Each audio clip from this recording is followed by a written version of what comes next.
compartir la palabra de Dios con ustedes en esta hora. En el segundo libro de Reyes, en su capítulo 5, del 1 al 14. La palabra de Dios se lee honrando al Padre, al Hijo y al Espíritu Santo. Dice: Naamán, general del ejército del rey de Siria, era varón grande delante de su señor, y lo tenía en alta estima porque por medio de él había dado Jehová salvación a Siria. Era este hombre valeroso en extremo, pero leproso. Y de Siria habían salido bandas armadas y habían llevado cautiva a la tierra de Israel a una muchacha, la cual servía a la mujer de Naamán. Esta dijo a su señora: si rogase mi señora al profeta que está en Samaria, él lo sanaría de su lepra. Entrando Naamán a su señor, le relató diciendo: así y así ha dicho una muchacha que es de la tierra de Israel. Y le dijo: el rey de Siria anda, ve, y yo enviaré cartas al rey de Israel. Salió pues él llevando consigo 10 talentos de plata y 6,000 piezas de oro y 10 mudadas de vestidos. Tomó también cartas para el él, que decía: así cuando lleguen a ti estas cartas, sabe por ellas que yo envío a ti mi siervo Naamán para que lo sanes de su lepra. Luego que el rey de Israel leyó las cartas, rasgó sus vestidos y dijo: ¿soy yo Dios que mate y dé vida para que éste envíe a mí que sane a un hombre de su lepra?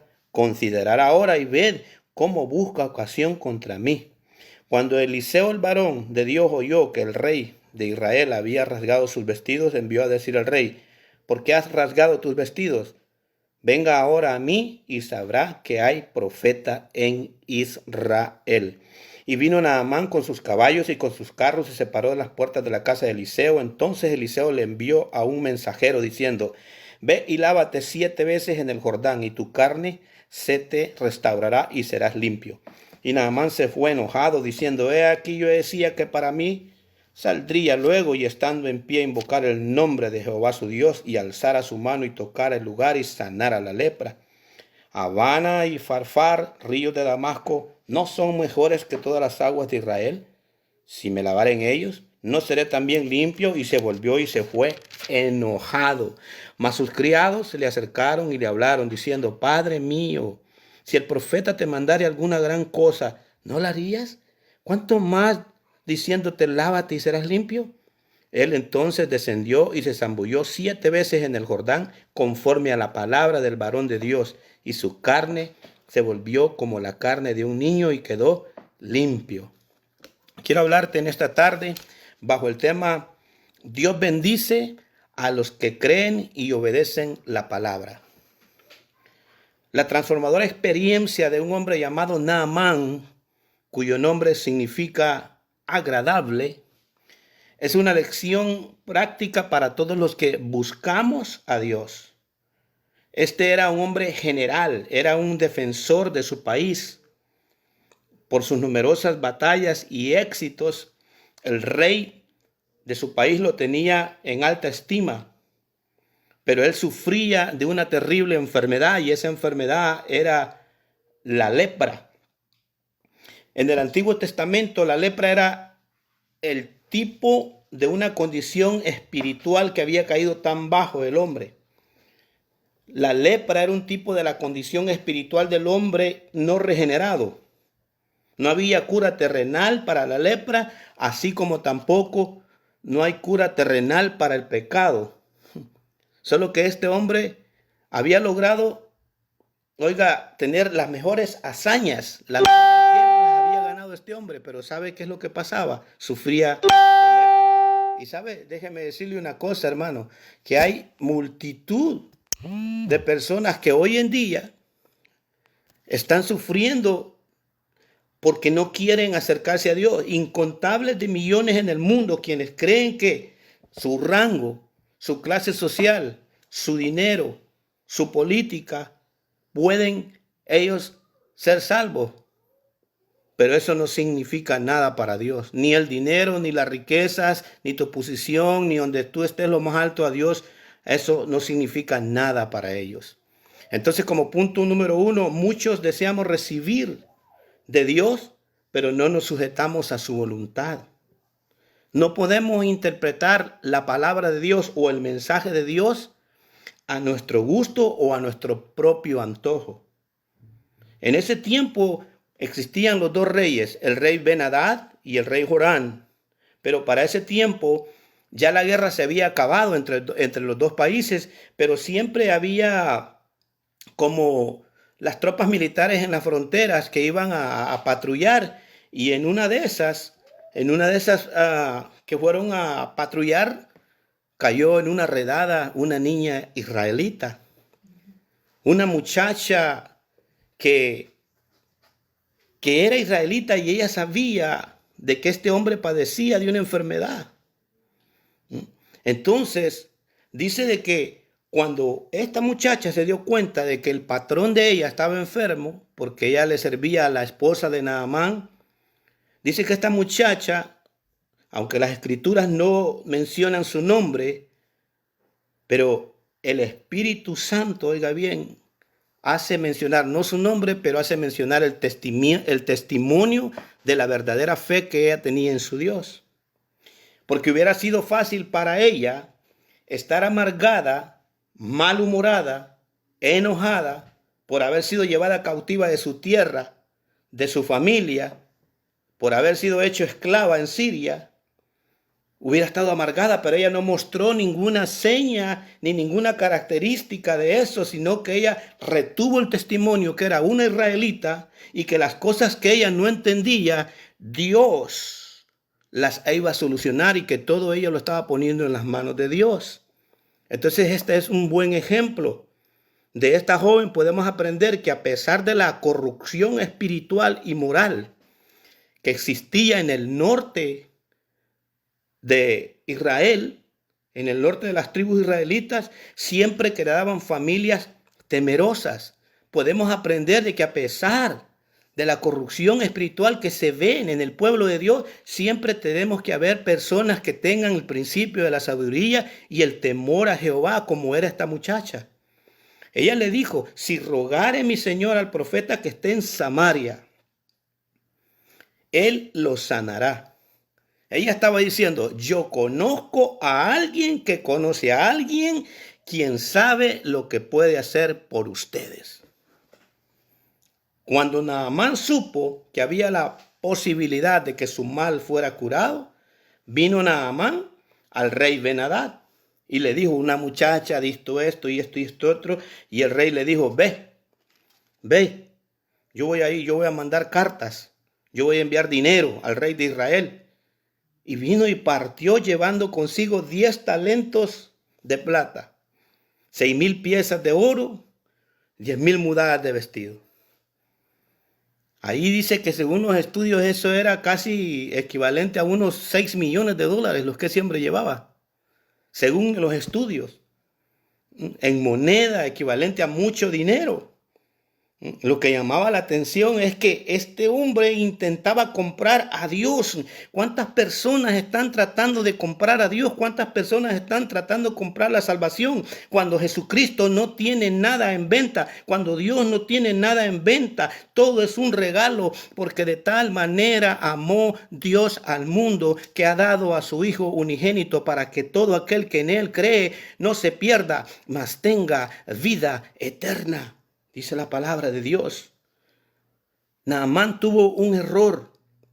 Y no solo uno, tuvo muchos errores. No prestó atención al mensaje de la muchacha israelita. La muchacha israelita dijo: en Samaria hay un profeta, si va y le rogase. Pero Naamán no fue a rogar al profeta de Dios. Naamán le fue a llorar a su rey.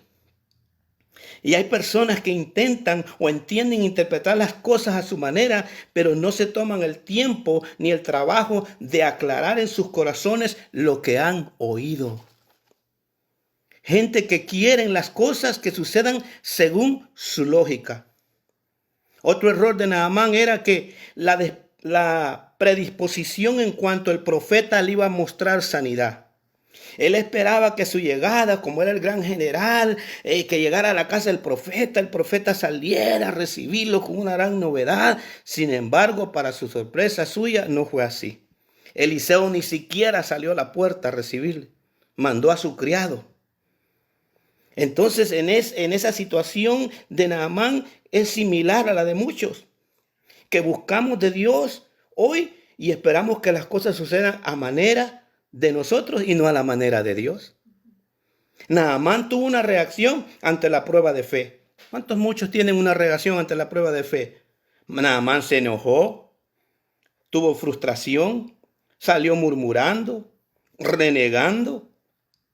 Quizás Naamán hasta ya traía una lista de lo que le iba a pedir al profeta, pero en su mente no había ni siquiera la mínima intención de humillarse ante la presencia de Dios. Al que se humilla, Dios lo exalta, dice la palabra de Dios.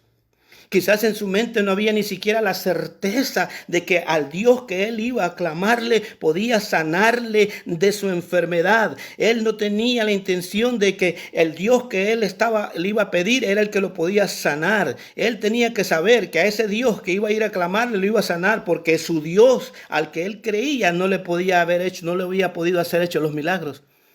Los dioses asirios no habían podido hacer el milagro para Naamán. Entonces, el punto número 2, una actitud de fe y obediencia puede cambiarlo todo. Dios nunca pide cosas que no podamos realizar. La manera de pensar, amén, la manera de pensar de él fue correcta.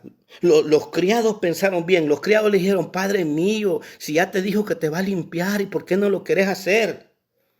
¿Por qué? Porque los hombres siempre se están preguntando: ¿qué debo hacer para merecer la salvación? La mayoría del mundo está tratando de ganar la salvación por nuevas obras.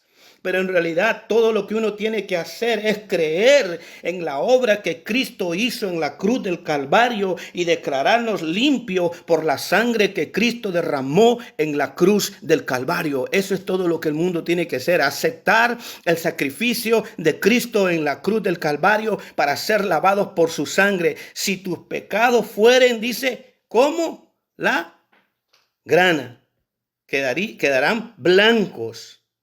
El milagro está en la obediencia. El milagro está en la palabra de Dios.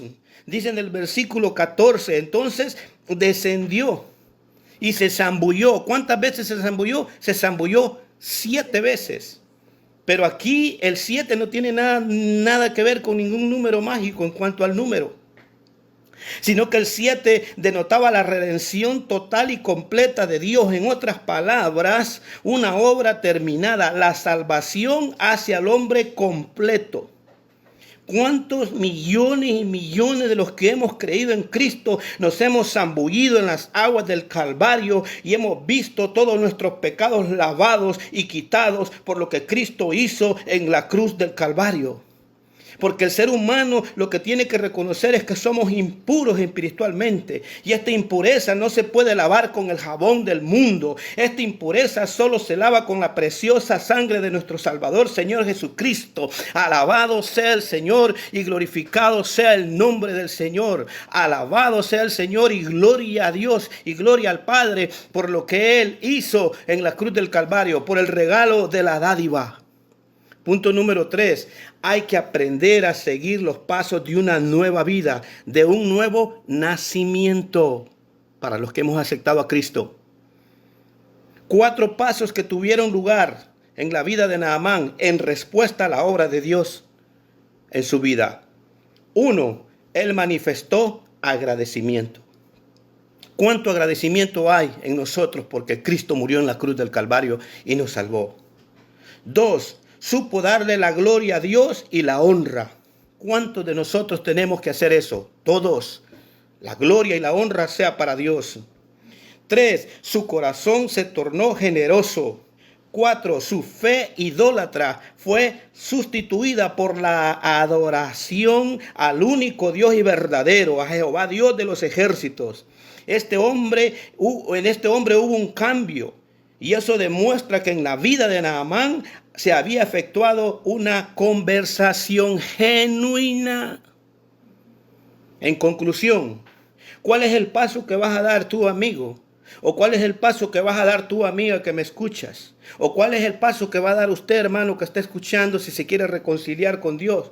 ¿Cuál es el paso que usted va a dar? Mire lo que hizo Dios con este hombre. Lo que tienes que saber, que en la obediencia a Dios es la base para que Él obre el milagro en tu vida. Por eso dice el Señor, todos los que estén cargados y trabajados, vengan a mí.